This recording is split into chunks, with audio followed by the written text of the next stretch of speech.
Y vamos a dar inicio después de haber tenido esta etapa inicial con el contexto que nos han planteado a partir de la visión y los estándares OCDE y también de los avances en todo lo que es la política nacional de integridad y el modelo de integridad. Entonces, yo voy a lanzar una primera pregunta, ¿no? A ver quién se anima, y esta tiene que ver justamente cómo la confianza es clave para fortalecer la democracia, lo cual ha sido destacado por la OCDE en el documento Building Trust to Reinforce Democracy del 2022, y en el cual indican que la integridad es un valor fundamental de la gobernanza pública.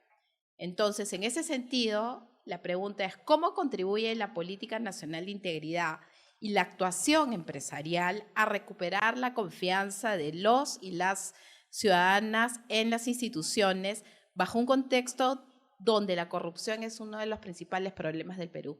Entonces, no sé quién se anima. Hernán.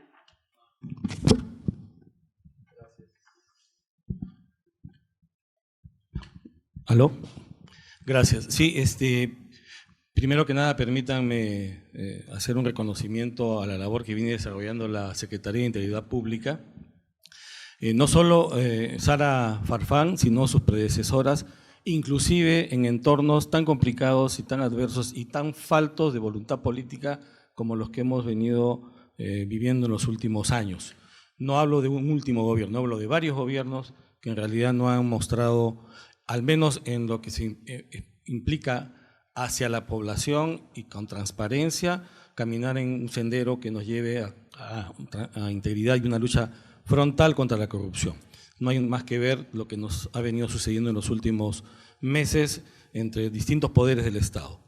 Y lo otro creo que tiene que ver con precisamente construir credenciales. Lo que nos acaba de mostrar Sara en lo que se refiere a los objetivos prioritarios, precisamente el tercero es en el cual estamos tratando de trabajar y colaborar desde la Cámara de Comercio con las demás instituciones que formamos parte, entre otras instituciones de Alliance for Integrity.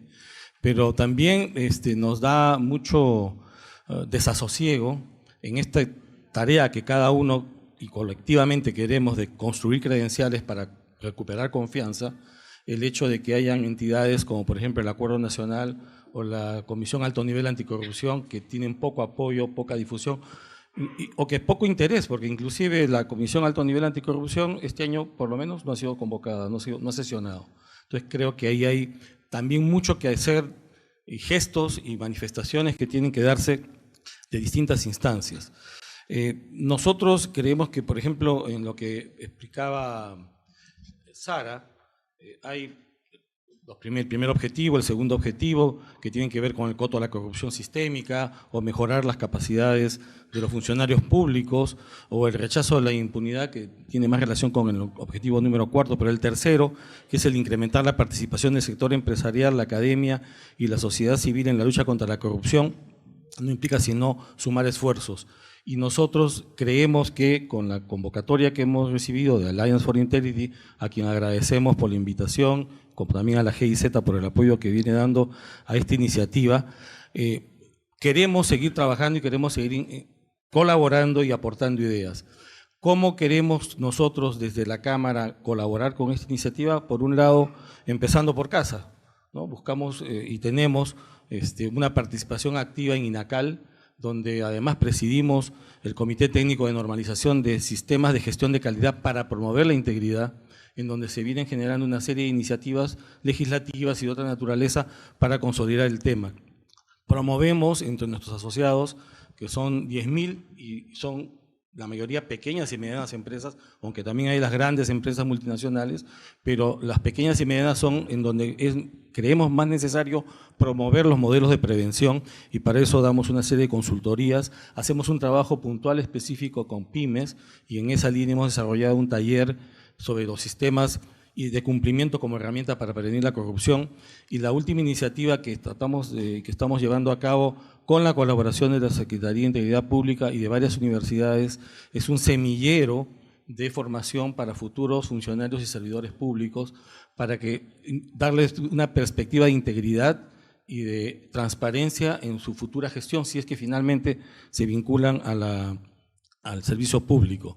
Este es un primer esfuerzo en el cual hemos convocado a 30 estudiantes del quinto superior de 7 universidades a nivel nacional y que se está haciendo gracias a la colaboración de 2 especialistas que a manera de honoren están dando su tiempo para poder formar estos futuros funcionarios públicos.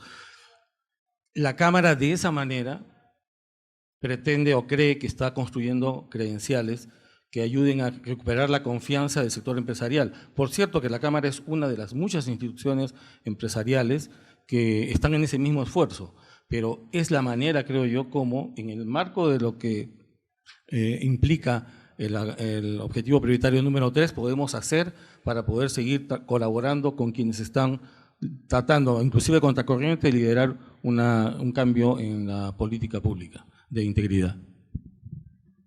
Muchas gracias. No sé si se anima Samuel, Oscar, Gabriel. Ok. Muchas gracias y agradecer por la invitación. Es importante el 2017, que es cuando nace la Política Nacional de Integridad, porque es el año que no nace, pero vemos todo el tema del lavallato.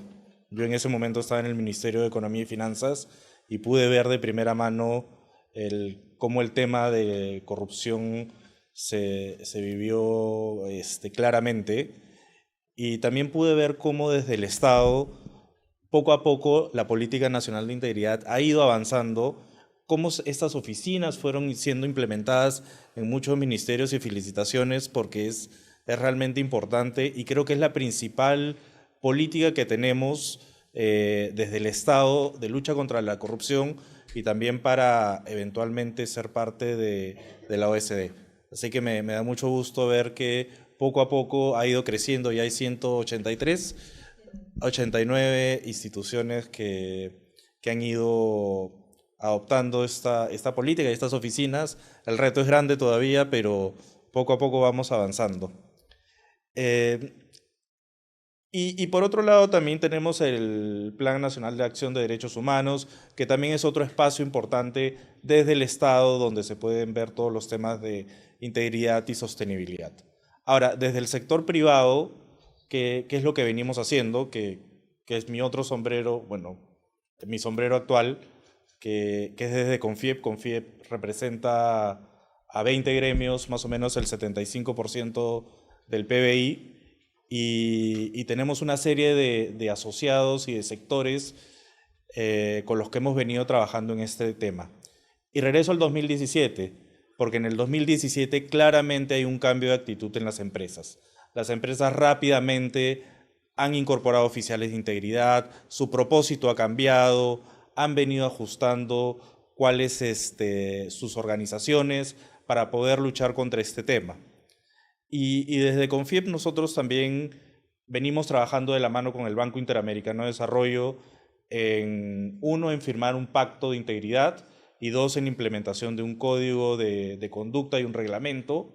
Trabajamos con el American Business Dialogue en el grupo de transparencia, con el CPA, que es el Centro Privado Anticorrupción, y bien importante también con BIAC, que es la parte privada de la OSD, que nos viene acompañando para poder implementar todo lo que es los compromisos de la OSD.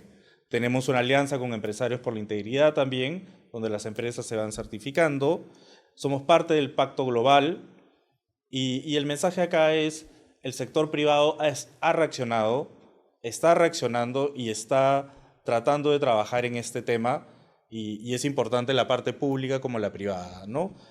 Además tenemos una red de 16 cámaras de comercio con las cuales trabajamos y poco a poco también estamos tratando de difundir este mensaje y la importancia de los conceptos de integridad.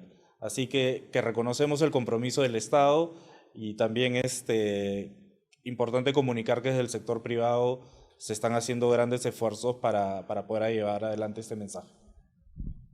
Muchas gracias, Gabriel. Oscar. Sí, yo creo que para poder construir la confianza necesitamos aún mayor compromiso, necesitamos mucha coherencia y sentido de realidad. hay que reconocer, obviamente, que el vaso está medio lleno. Nosotros claramente destacamos, y me uno al comentario de Hernán con respecto al trabajo que está haciendo la Secretaría de Integridad Pública, que ha pasado durante el gobierno anterior. Y recordar algunas de las conversaciones que hemos tenido en el rol que ha tenido también la cooperación internacional, ¿no? La propia GIZ, Alliance for Integrity, para que eso se mantenga así, ¿no? Lo mismo con USAID, que sé que están presentes aquí. Creo que tenemos que hacer aún más, o sea, hay un avance importante en el lado público, lo que ha comentado Gabriel desde CONFIEP. El sector privado claramente reaccionó, ¿no? Tenemos que partir de la premisa que somos buenas personas y que queremos hacer las cosas bien, ¿no? Pero lamentablemente las cosas se han ido desviando en el tiempo y tenemos muchas veces procesos, un Estado que es muy burocrático y se presta a una serie de situaciones muy complejas. Y no solamente tenemos que pensar en las empresas grandes, que son pocas, ¿no? Y que si bien pueden tener mucho impacto, pero tenemos en el Perú, mencionaba al inicio, millones de pymes, entre 7 y 8 millones de micro y pequeñas empresas. El 99.5% de las unidades empresariales son micro y pequeñas empresas, ¿no? Entonces, tenemos que tener ese sentido de la realidad también para ver las recomendaciones que se están dando, ¿no? Desde la OSD, para que como país podamos finalmente entrar a este grupo y conseguir el desarrollo sostenible, ¿no? Creo que es bien importante que tanto el sector privado como el sector público avancen en estos estándares de integridad a la misma velocidad, ¿no? A mí me da la impresión de lo que comentaba Gabriel, nosotros hemos reaccionado muy bien. El sector empresarial, en gremios, en asociaciones, formal, ¿no? Claramente quiere hacer las cosas bien, está haciendo las cosas bien, ha implementado los modelos de prevención y tomando la provocación de Dante en la mañana, creo que la carga ahora de dónde tenemos que comenzar a avanzar más rápido es en el sector público, ¿no? Porque ya no es que el sector privado está necesariamente buscando al sector público para corromper, sino que encontramos diversas instancias en lo cual eso está sucediendo así, en donde inclusive puede ser simplemente un tema de demasiados trámites burocráticos y entonces empiezan los problemas de facilitación, ¿no?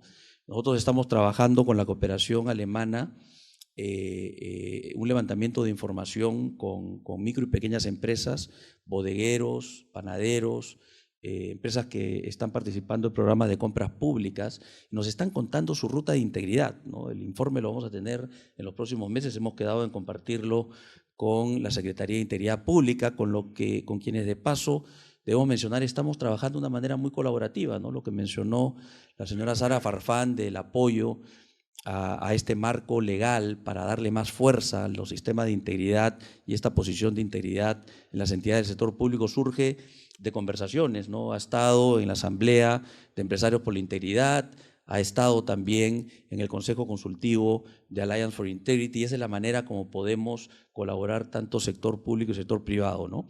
Yo quisiera agregar algo que mencioné dentro de coherencia, compromiso, coherencia y sentido de la realidad, ¿no?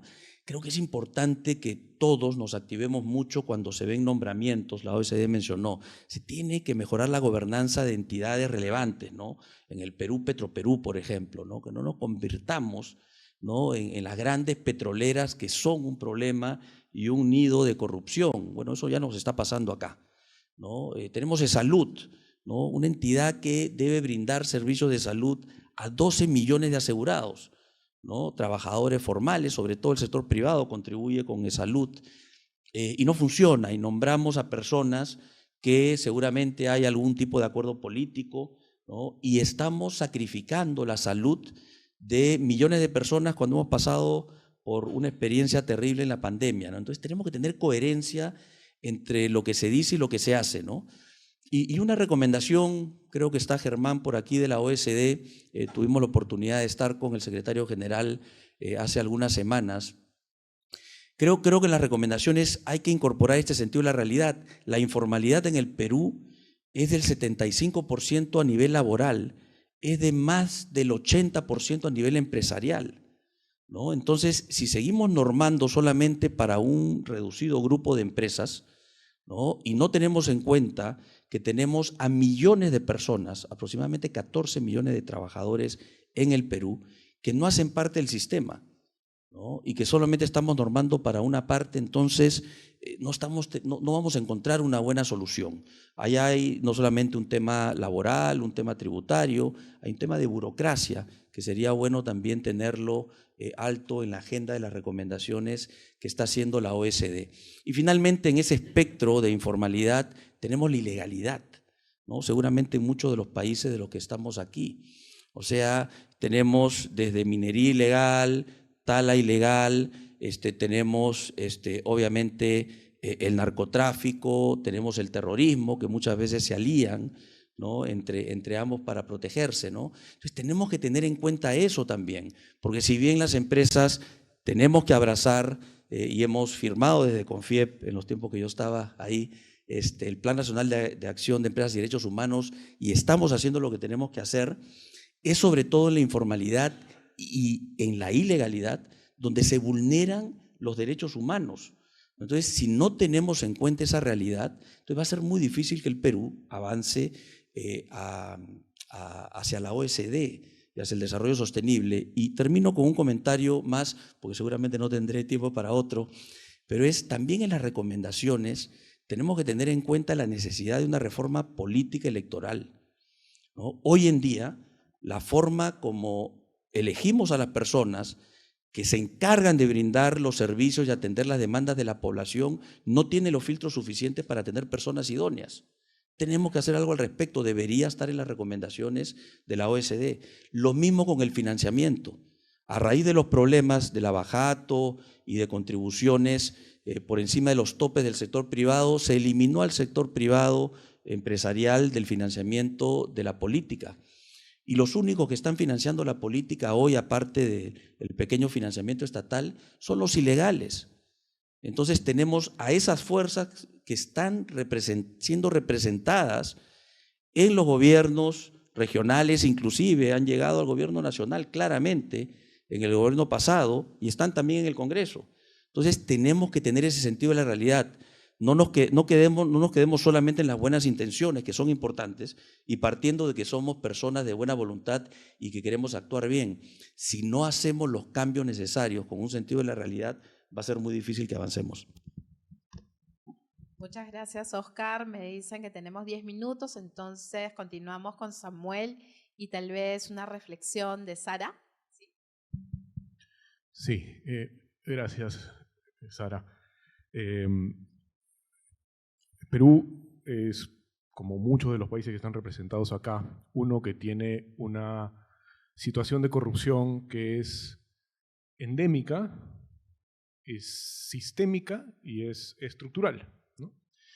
Esta situación crítica genera claramente, refuerza la desconfianza sobre la cual se ha hablado con tanto detalle en las presentaciones, sobre todo que hicieron al inicio. Pero ¿cómo así? ¿Cuál es el mecanismo mediante el cual este refuerzo ocurre? Hay cierto consenso en que esto se genera a través de la reproducción de percepciones, ¿no? Pero también de constataciones. Y ustedes bien lo saben, en sus países también ocurre que hay una extendida sensación de corrupción que se refuerza con constantes escándalos que ocurren aquí, allá, por allá, acullá, a veces al costadito, ¿no? Esto genera una situación de lo que podemos llamar, lo que se ha llamado, lo que Sara ha llamado bien la normalización de la corrupción, ¿no? La normalización de la corrupción significa que lo damos por hecho, ¿no? Es algo dado, ni siquiera pensamos que es algo corrupto ante lo que estamos enfrentándonos, ¿no?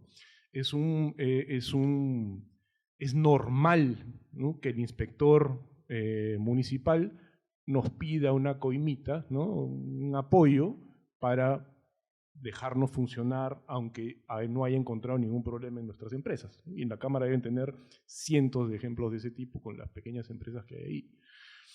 Es normal que uno tenga que darle una propina al de la ventanilla, ¿no?, que uno tenga que darle un apoyo con una gaseosa o un sándwich al de la policía. Es normal, ¿no? Es más, yo cuando aprendí a manejar hace ya como 20 y tantos años, una tía me dijo: hijito, no te olvides de llevar siempre tus 5 soles, tus 5 soles, ¿no?, para que le des al policía. Ya, por suerte, ¿no?, me di cuenta de que no es necesario tener ese dinero, sino simplemente decirle al policía que te pone la papeleta: bueno, póngame la papeleta. Eso lo descoloca totalmente. Y a eso quiero ir. La normalización se rompe con, no me gusta la palabra, ¿ya?, pero acciones disruptivas, ¿no? Cuando le mueves el piso a tu interlocutor, ¿no? El policía no espera que tú le pidas: ya, bueno, póngame la papeleta, ¿no? Espera que le des los 5 soles. Bueno, ahora ya debe ser mucho más. ¿No? Y yo creo que el Plan Nacional de Integridad es eso a gran escala. Es romper, es mover el piso a estas estructuras y a estos sistemas de corrupción que están afincados en nuestra forma de relacionarnos, ¿ya? Entonces, el plan tiene esa gran virtud, ¿no? Tiene esa... no está pues puesto así, obviamente, pero en el fondo busca eso, ¿no? Desnormalizar la corrupción, hacernos saber que eso no está bien, ¿no? Hacernos saber que eso no debería ser así, que no tiene por qué ser así, ¿no? Y la importancia que se da a la pedagogía dentro de esos componentes es fundamental, ¿no? Entonces, eso por supuesto está alineado con todo el trabajo que buscamos en esta ruta hacia el Club de la OSD, pero más allá, hacia ser un país íntegro, democrático, transparente, en fin. El gran problema que tenemos con el plan, es su implementación, ¿no? ¿Cómo hacemos para que todas estas normas que se han ido aprobando se implementen apropiadamente? ¿Cómo hacer para que este registro de visitas efectivamente funcione bien? ¿Cómo hacer para que la plataforma de diligencia funcione apropiadamente bien? ¿Cómo hacemos para que todo esto tenga un impacto claro sobre la función, ¿no? Entonces, ahí hay un gran reto, ¿no?, que tenemos. Hay 2 grandes retos. Uno inmediato tiene que ver con nuestro propio sistema político, porque efectivamente se han ido adoptando normas importantes en este 2023, pero al mismo tiempo se han aprobado leyes que han reducido los plazos de prescripción para los delitos, y hay varios investigados por corrupción que se están aprovechando de esa norma. Al mismo tiempo, hay un intento que está a punto de ser aprobado que desnaturaliza esta otra dimensión que fue importante, que es la dimensión punitiva anticorrupción. La dimensión punitiva anticorrupción en el Perú ha ido avanzando a tropicones, por supuesto, pero todo sobre la base de la colaboración eficaz, ¿no? Y esto está a punto de ser saboteado, pulverizado, inutilizado, ¿no?, con una pobre respuesta política del gobierno, además, ¿no? Y finalmente, hay una amenaza también vigente sobre la extinción de dominio, que tiene que ver con todas estas ilegalidades, informalidades, lavado de activos, todo eso. Hay una amenaza también que perfectamente podría aprobarse. Todo eso, sin duda, son elementos que ponen en riesgo y generan desconfianza, ¿no?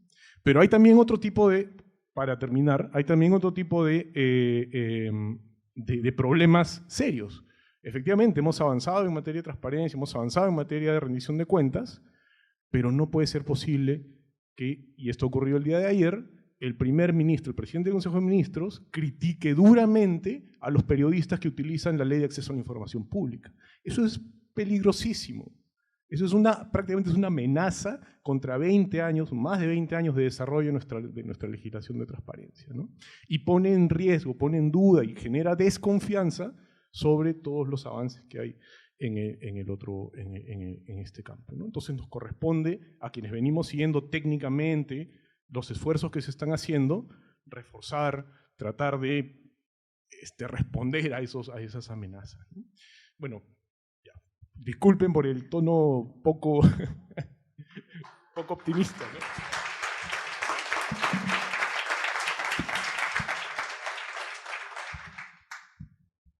Listo, Sara, tu reflexión, por favor. Sí, muchas gracias. No, a ver, válidas las expectativas, ¿no?, que se expresan en este panel, y no solamente válidas, sino justificadas. Y creo que es justamente sobre lo que trabajamos y a partir de cuál hablamos de cambiar la cultura, ¿okay? Si nosotros empezamos a trabajar en el enfoque preventivo y empezamos a interiorizar una cultura de integridad fortalecida, probablemente vamos a ir generando paso a paso los cambios. En realidad, para combatir la corrupción no vamos a apagar un botón y mañana todo va a ser perfecto. O sea, tenemos tantos años de corrupción, tenemos tantas conductas normalizadas que nos toca trabajar y bregar y todos comprometernos para lograr ese cambio. Nosotros no, si mañana aprobamos 10 normas y estas normas entran en vigencia mañana vamos a desaparecer la corrupción. No, porque la corrupción responde a conductas y responde a personas. Entonces, este trabajo que además invita a que cada quien asuma su rol y cada quien entienda que ese rol es indispensable, es vital para combatir la corrupción, probablemente vamos a encontrar ese espacio común. La política es una gran oportunidad, o sea, hablamos de que cada sector, el público y el privado, incluso reconocen y se reconocen a sí mismas como cuál es el lugar que ocupa en el problema público, qué rol está cumpliendo frente a ese problema público. Cada quien lo sabe y probablemente estamos en condiciones de decirnos uno al otro exactamente cuáles son las dificultades, debilidades o fortalezas que tenemos el uno del otro. Y espacios probablemente donde vamos a compartir ello van a ser muchos, y qué bonito y qué importante que en ese diálogo podamos entender y saber qué piensa el uno del otro. Pero más allá de lo que piensa el uno y el otro, toca reconocer esos espacios y empezar a establecer estrategias conjuntas. Si no podemos construir estrategias conjuntas para resolver el problema, entonces nos hemos equivocado de lugar. Necesitamos construir en un espacio donde establezcamos los roles, las responsabilidades y, por ejemplo, asegurarnos, así como nosotros en el sector público queremos asegurarnos que los servidores públicos no solamente garanticen el uso adecuado de todos los mecanismos que den transparencia, que favorezcan la integridad, que permitan el acceso a información, que permitan todo lo que el ciudadano necesita para conocer la administración pública, para acceder a servicios, para lograr un servicio público eficiente, eficaz y que satisfaga las necesidades, que los recursos públicos se usen de manera adecuada y cumplan el fin que persiguen. ¿Sí? Ese es el rol de la administración pública, para eso trabajamos. Pero también queremos invitar al sector privado a que también difunda, porque claro, cuando hablamos de pequeños empresarios que dicen resignados que tienen que responder ante un requerimiento o porque entienden que alguna vez se normalizó que para solicitar una licencia necesito corromper al funcionario porque lo quiero pronto, la pregunta es ¿cuántos espacios de difusión en este sector privado hemos hecho de las herramientas con las que cuenta para denunciar? ¿Cuánto conoce el sector privado de los mecanismos que se han habilitado en el sector público? ¿Cuánto se difunde que tenemos, por ejemplo, una norma de gestión de intereses? ¿Cuánto se difunde que necesitamos generar un espacio para regular adecuadamente el lobby transparente? ¿Cuánto avanzamos? Y entonces tenemos que entender que la corrupción no se va a resolver solo desde el lado público. Necesitamos las sinergias del sector público, el sector privado, la academia, ¿no? De hecho, cuando el semillero para futuros funcionarios es una excelente idea, porque nuestros jóvenes no solamente, conocen por los medios de comunicación cuál es el problema, conocen que hay corrupción, conocen que la administración pública, probablemente han escuchado de la administración pública lo peor que han podido oír. Y nadie quiere formar parte de la administración pública. Pero tal vez si los invitamos a conocer por dentro, van a encontrar que hay muchos esfuerzos positivos dentro de la administración pública orientados a generar un servicio adecuado, a generar servicio al ciudadano transparente, eficiente y que los recursos públicos se dirigen por el camino correcto. No la van a conocer si no conocen a la entidad por dentro, ¿no? Y entonces necesitamos construir esos espacios en sinergia. Y la política probablemente es la oportunidad. La actualización de la política, cuando establecen este objetivo estratégico, la obligación de incorporar dentro de la política y establecer roles y generar servicios y a partir de estos lineamientos establecer responsabilidades tanto al sector público, al sector privado, a la sociedad civil, a la academia, a las organizaciones cooperantes, ¿no? Vamos a generar probablemente en la construcción de esos objetivos conjuntos mejores resultados. Pero la corrupción no la vamos a resolver mañana y no nos debemos desanimar por lo poquito que hayamos avanzado. Creo que en estos 5 años la Secretaría de Integridad Pública, y digo 5 años porque es del 2018, ha logrado grandes avances. Se ha logrado regular aspectos que no se regulaban. Solo nos toca, y los invito a ayudarnos, a sostener y a regular, por ejemplo, y aplicar la gestión de intereses, a que nos ayuden a implementar la norma del lobby. O sea, generemos eso. Eso va a construir confianza en el ciudadano. Eso va a reflejarle al ciudadano que realmente estamos comprometidos con la lucha contra la corrupción. Vamos paso a paso, pero transitemos de la retórica y de las críticas probablemente justificadas, ¿no?, hacia la acción. Y a eso nos debemos invitar todos, porque finalmente es responsabilidad de todos combatir la corrupción.